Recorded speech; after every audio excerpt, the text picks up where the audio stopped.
Banna Uganda oli afunye ekisago ku mulimu ne basigala kaba nga tasobola kubaako compensation gyafuna. Abawala abakolera mbiyumba bagamba nti n'essimu gye bakwata bazikweka mbikondoolo eno munda oba ekigoye nerabidde erinnya lye bampa lye bayita olugoye munda byakwebbirira olaga oguyita mulimu. So twagala endagalo zino ezikolebwa zizibwe bujja mubeeremu obuwaayiro obukuuma Bannayuganda bano abakolera ebweru w'eggwanga. Era tetwagala kikome kuba nti be basibye nti kati tupape wabeewo okuteeseganya bano bateebwe. Tunoonyereze ki ekivaako kuba nti bakwatibwa n'ekimu ku kyo bw'abanga tasobola kukkirizibwa kufuluma ng'avudde ku mulimu ebbanga lyamala ng'asigadde muli bamuganyira okufuluma era visa ye erina okuyitako ku expiringa. So tulwane tulabe nga omuntu avudde ku mulimu ayagala okukomawo asobola okukomawo n'afuluma n'adda mu ggwanga lye. Njagala okwebaza ekitongole ekya International Organization for Migration IOM kiyikoze kinene nnyo okuba nti kitaasa okununula okubudaabuda okujjanjaba Bannayuganda bangi abakukusibwa n'abo abakomezebwawo okuva ebweru w'eggwanga. Era kyekimu ku kiyambye nnyo ku Bannayuganda abaggyibwa emyanima abava mu Middle East ne bano abava e Saudi. Naye gavumenti yakuno ne ministry bapapye ne bakola olukwesikwesi buli akomawo ku kisaawe Entebbe nga bamutayizawo nga bamutwala lwampaka mweno mu VIP wing mu conference hall nga babaparedinga nti be babaleese. Njagala otegeeza eggwanga bano Bannayuganda gavumenti ya Uganda tinabagulirako tiketi wadde n'egyo wabula ye bakwatira wano Ntebbe ne basimba awo nti ffe tubaleese. Gavumenti ya Uganda ye yabasibya ebweru w'eggwanga tekoze kimala kubajjayo ate bangi bakyaliyo wabula IOM ekoze ku procuring tiketi zaabwe ne bakomyawo era babudaabuda. Twagala okugyebaza n'ongera ogisaba egende mu maaso naye nga tudimandinga ebinoteberezebwa biterezebwe. Mu nnaku nti nezijja mu maaso nja kuvaayo n'obulambulukufu kuffe be tulowooza mu sector ya foreign affairs ng'opposition ebirina okukolebwa okuterezebwa n'ebigenzo obubi kubanga tulondoola ate twagala okuteekawo eriisa ejjogi ku nsonga ezigenda mu maaso naddala mu ministry ya foreign affairs kwembase zaffe n'ebifa ku Bannayuganda abali ebweru. Mwebale nnyo.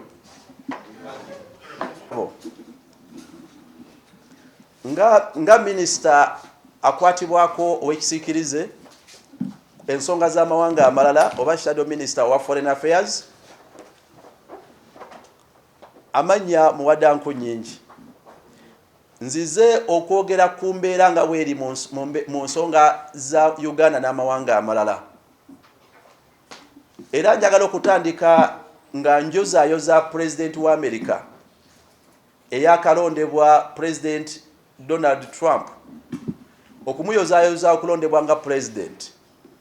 Ffe ng'abantu ba Uganda tuyina essuubi mu nkolagana n'okwongera enkolagana wakati w'abantu ba Uganda n'eggwanga lya Amerika era n'abantu ba Amerika.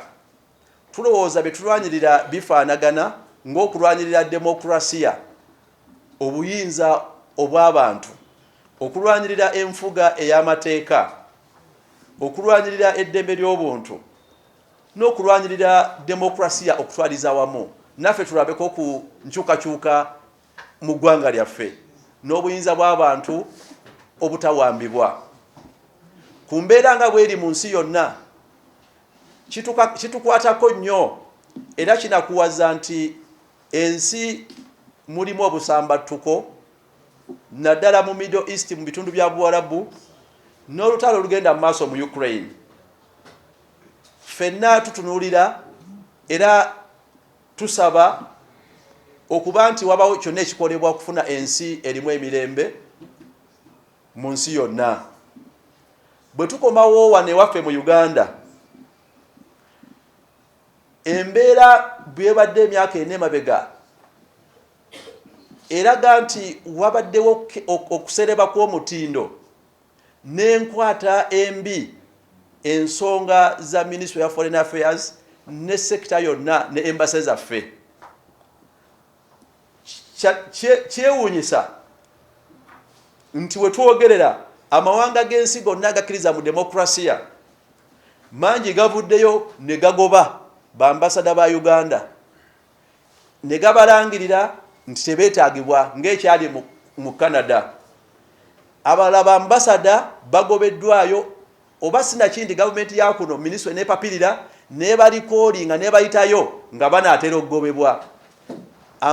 Deputy ambassador mu UAE n'abakozi bonna ku embassy bayitibwayo. Ambassador mu Abuja mu Nigeria bamuyiseeyo.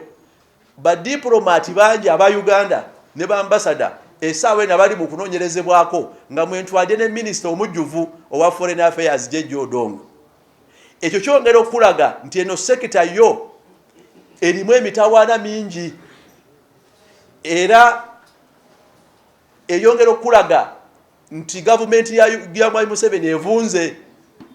Naye bwe tukomawo kweno trend fe tudimandinga nti weetagisawo okunoonyereza okugazi biki ebiri eyo biki ebiviiriddeko embeera eno. Ennaku ezo emabegako Mwami Museveni yavaayo ne papula olwaliikinga lwe twalabako ku mikutu gya social media nga agamba nti abakozi mu Ministry ya Foreign Affairs bano ba foreign service staff nga bwe tubayita abakola mu embassies ne mu ministry nti babakuze nga batandikira ku oyo omukyala eyamulopera mu State House. Ekyo kikyamu wadde tukkaanya nti abakoze era abantu balina okuzibwa okusinziira ku nkola yaabwe. Naye kikyamu ogamba nti abantu bakuzibwe ng'otandikira ku ani yalabye Museveni oba ani yamuwandiikidde. Kati abakozi bonna banaagenda batya mu State House. Okwo kuba kuwamba enkola eyitibwamu okulutinga abakozi n'okukuza abakozi. Fe tudimandinga nti bonna abasaanidde balina okuzibwa naye balina okuteekawo omwaganya nga gwa kuvuganya ng'era guwa omwaganya buli muntu nga tebafudde ku kikula kye ani amanyaani ani asobola otuukawa naye bakuzibwa okusinziira ku nkola emanyikiddwa mu public service eriwo. Si kuzibwa nti ono yawandiise eyatuuse wano yego bakuza.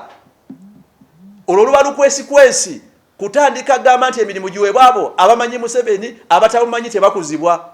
Era kuba kwonoonera ddala sekita yonna eya foreign affairs. Ministry ya foreign affairs eremereddwa okuvaayo n'ennambika ennambulukufu ku kye bayita foreign policy empandiike eri codified esobola okulungamya nti oba kulondanga ambassador wa foreign service officer emiramwa Uganda kweyimiridde gye giruwa. Nabwe ekityo kino kiviiriddeko kuba nti baambasada baffe bangi n'abakozi b'embase nyingi eza Uganda ebweru w'eggwanga kati baddambya bufuzi. Osanga oli nga yenyanise yero ng'agenze ku street kyobula abatandise bagobayo. Ebyo bikontana ne Vienna Convention endagaano zonna n'amateeka agafuga ba diplomats. Twagala otegeeza baambasada bonna mulina kubeera neutral, temulina kubaako kyekubiira. Era mulina okufalinga services eri abantu nga temulimu kyekubiira, temusindikibwa nga bannabyabufuzi, musindikibwa nga ba diplomats. Kati baava ddala ku ndagaano ya Vienna buli omu akola ki? Akola bibye. Kyakubiri, enkozesa y'ebizimbe bya Uganda ebweru w'eggwanga omuli ne embassies. Embassies twatuka n'akaseera kati ng'eya Dubai nga bayisaddemu kasino. Bino nno bya ddala. Kikulaga nti baava dda ku kye balina okukola buli omu kyayiya. Katuulya nti ebizimbe byaffe nga mu DRC nti baagala bibowa. Tumanyiddewa oba kati baambasada asobola okusingayo ekizimbe ky'embase ne bamuwaamu ssente ezize oba eza gavumenti oba abanene mu gavumenti naye nga bakikola wabweru w'amateeka. Tubadde mu kunoonyereza engeri gye basingamu ekizimbe ky'embase ekya Uganda mu South Africa. Ebyo nabyo bikyali awo. Kati bino byonna ebibuuzo biva ku ki? Nti bano baambasada ne ba diplomasi bandibanga kati bakolera ku orders from above. Tewaliwo foreign policy emanyikiddwa etegereka gye bagoberera. So tudimandi nga balina okubawo okunoonyereza n'oku accountingira buli kizimbe kya Uganda ekiri ebweru w'eggwanga n'ebizimbe by'embase. Kubanga byandibanga ebimu byatundibwa byaboyebwa babikoleramu birala. Twakakwatako kimu nga kirimu kasino eky'e Dubai. Watyanga ebirala birimu ebintu ebirala ebiri wabweru w'amateeka. So tudimandinga nti biterezebwe era binoonyerezebweko. Banna Uganda abali ebweru w'eggwanga bakomplaininga nti consular services oba obuwabuzi bwe bandifunye ku embassy tebabufuna. Okugaba passport za Uganda tekuli ku embassy za Uganda zonna, era Banna Uganda babonaabona. Bwe tutukako ku embassy entini nnyo zalinga 7-8 ze bafeezinga out nti zissuinge passports ne national ID. We twogerera embassy ye South Africa ne embassy ya UAE baziyimiriza. Twagala kubuuza lwaki ng'ogyeko ekyo kati Banna Uganda bali mu UAE mu United Arab Emirates balinawo omwaganya gwa Amnesty ekisonyiwo basobole okubanga bakola ki bagiramu fine n'okubasonyiwa babeetaaza passport.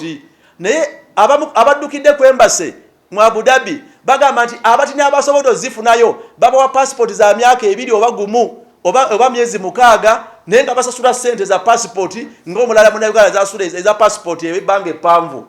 Tewaliwo kunnyonnyola kwonna. Tudimandinga nti Banna Uganda baweebwe passport ate ezijjudde ne service eyedizibwewo obutongole. Kubanga lwaki mubonereza Banna Uganda abali mu Middle East bo babakola ki? Lwaki mubonereza Banna Uganda abali mu South Africa bo babakola ki? Okujjawo window ya passports. Ekyokulala, tewaliwo buwabuzi ku ntambula.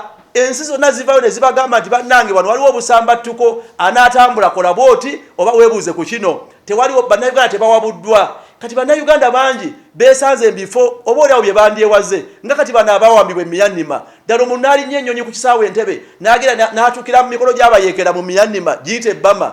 Naye nga gavumenti erina n'ambasada atula Malaysia ali wali ye atudde simanyi ani bigombe. Ali eyo twagendako mubuuza wali n'agamba ze sina sente zintwala wali yava ate Uganda paka Malaysia.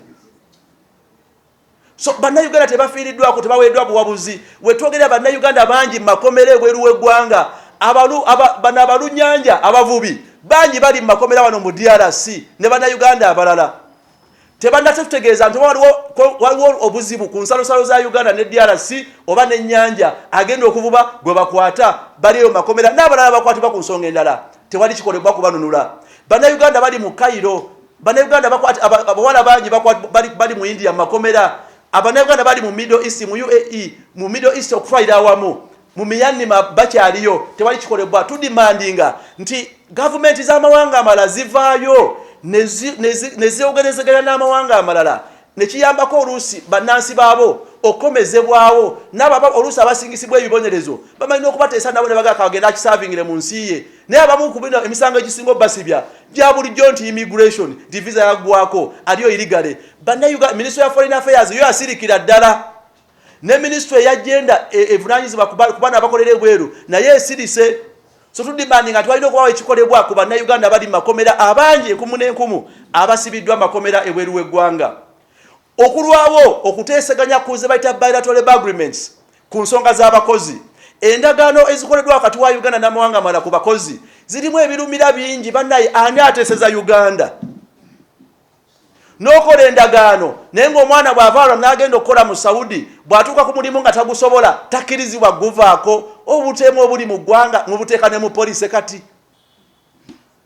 Oli n'agenda n'akola endagaano n'eggwanga liri naye nga bw'ogenda ku mulimu tokkirizibwa guvaako. Ekyo ekisooka kiri wabweru w'amateeka gonna agafuga enkozesa y'abakozi mu nsi yonna. Naye okugyako omuntu ng'oba omutadde mu buddu omuntu wabanga endagaano eprotecting abakozi yandibadde lwasanga omulimu nga tagusobola ng'asobola okuguleka. Naye bonna be muwulira abasibiddwa ddala mu Middle East mu Saudi babayita abatolosi babi bwatuuka ku mulimu nga tagusobola. Omukazi agenze n'olukindo alaba omulimu tagusobola n'agamba okusinga okufiira ku mulimu kale n'afiira ku switi n'addukayo naye tasobola kufuluma ate kudda. Naye nga lwaki? Kubanga endagaano bwakubira kampani emugamba olina amalako contract bale tubeeremu n'obuntu bulamu muzize endagaano ezikolebwa. So tudimandinga endagaano eziprotecting ezikuuma nga minisita akwatibwako ow'ekisiikirize ensonga z'amawanga amalala oba shadow minister wa foreign affairs amanya Muwada Nkunyinji. Nzize okwogera ku mbeera nga weeri mu nsonga za Uganda n'amawanga amalala. Era njagala okutandika nga njozaayo za President wa America eyakalondebwa President Donald Trump okumuyozaayoza okulondebwa nga President. Ffe ng'abantu ba Uganda tuyine essuubi mu nkolagana n'okwongera enkolagana wakati w'abantu ba Uganda n'eggwanga lya Amerika era n'abantu ba Amerika. Tulowooza betulwanyirira bifaanagana ng'okulwanyirira demokrasiya, obuyinza obw'abantu, okulwanyirira enfuga ey'amateeka, okulwanyirira eddembe ly'obuntu, n'okulwanyirira demokrasiya okutwaliza wamu. Naffe tulabeko ku nkyukakyuka mu ggwanga lyaffe n'obuyinza bw'abantu obutawambibwa.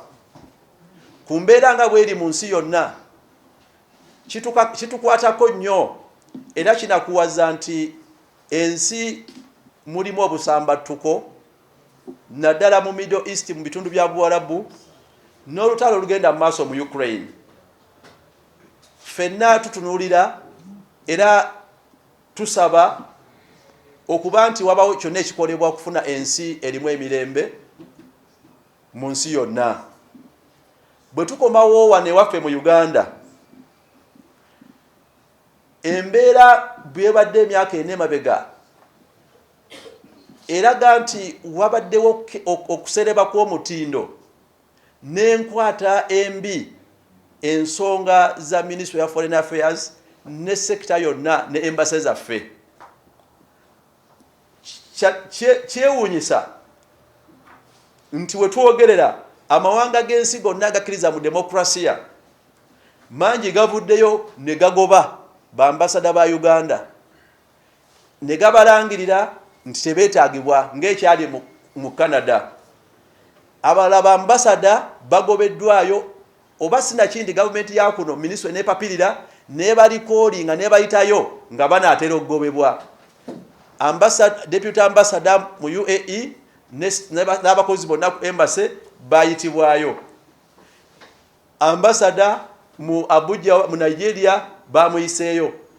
Badiplomati bangi aba Uganda ne bambasada essaawa eno abali mu kunoonyerezebwako nga mwentwadde ne minisita omujjuvu owa Foreign Affairs Jeje Odongo.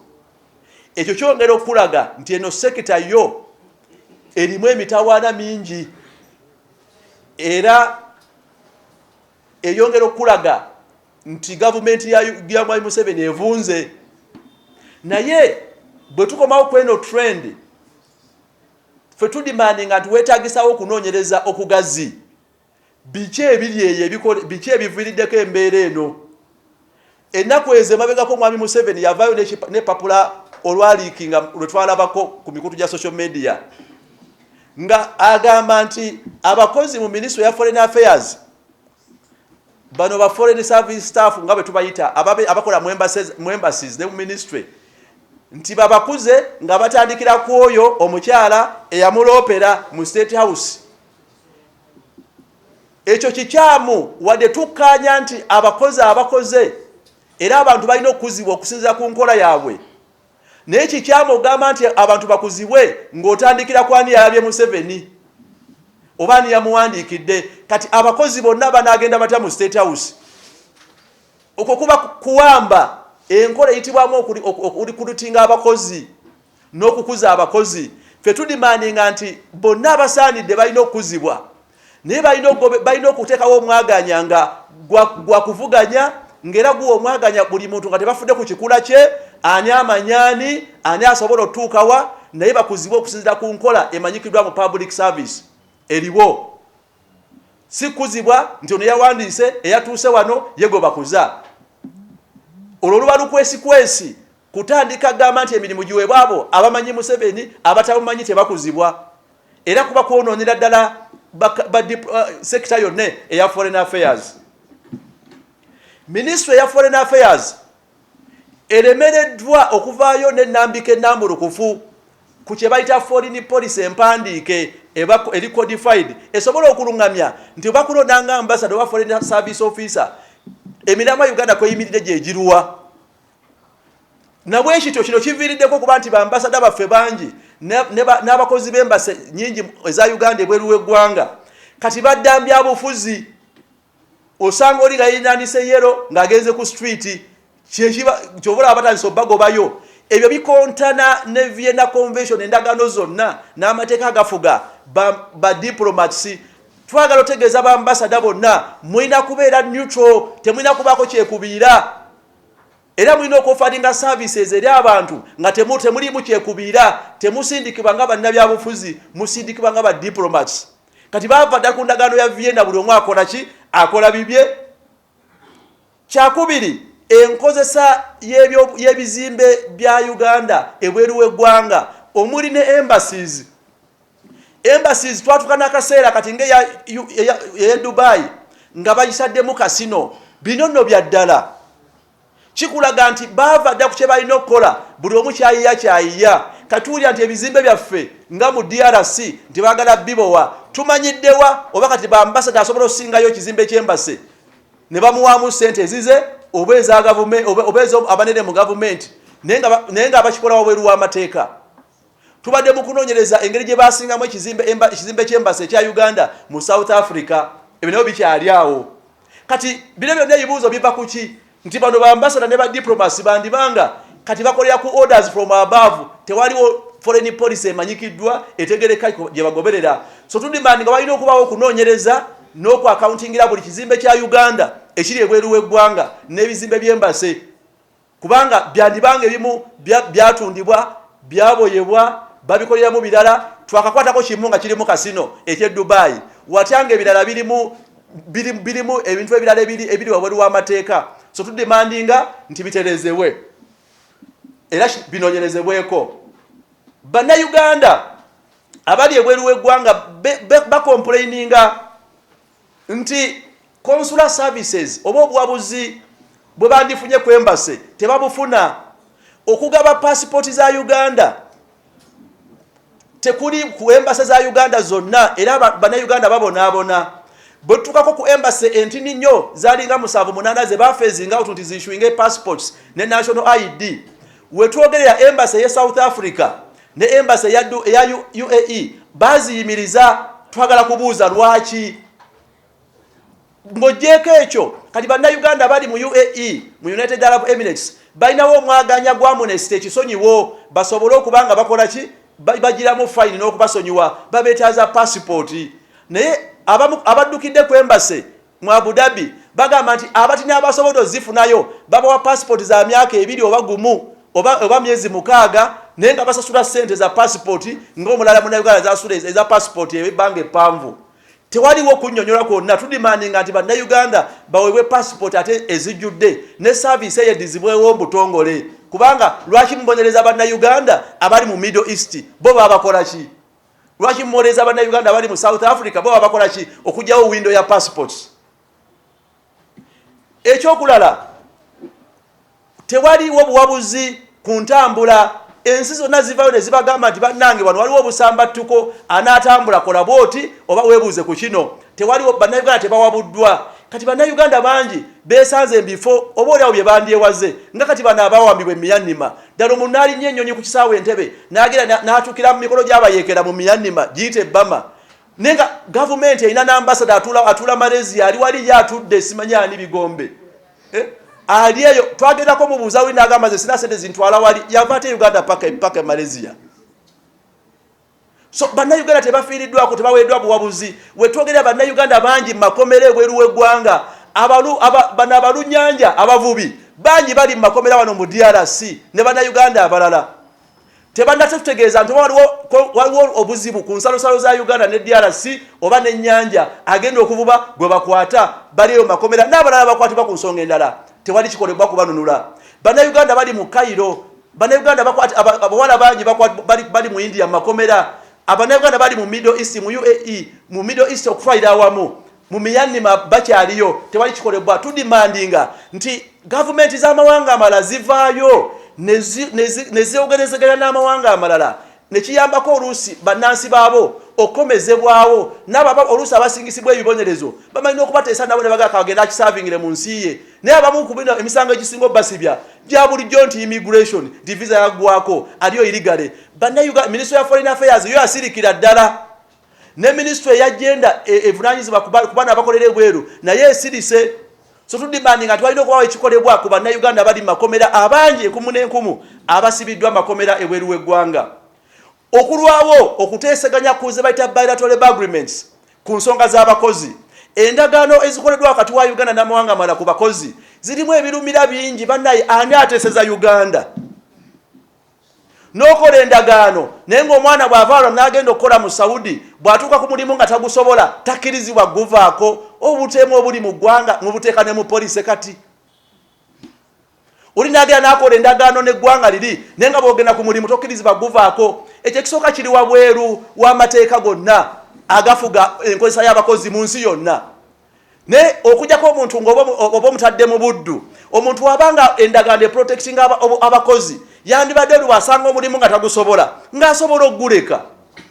Ne bonna be muwulira abasibiddwa ddala mu Middle East, mu Saudi babayita abatolosi, babi bwatuuka ku mulimu nga tagusobola. Omukazi agenze n'olukindo alaba omulimu tagusobola n'agamba okusinga okufiira ku mulimu, kale n'afiira ku street n'addukayo naye tasobola kufuluma ate kudda.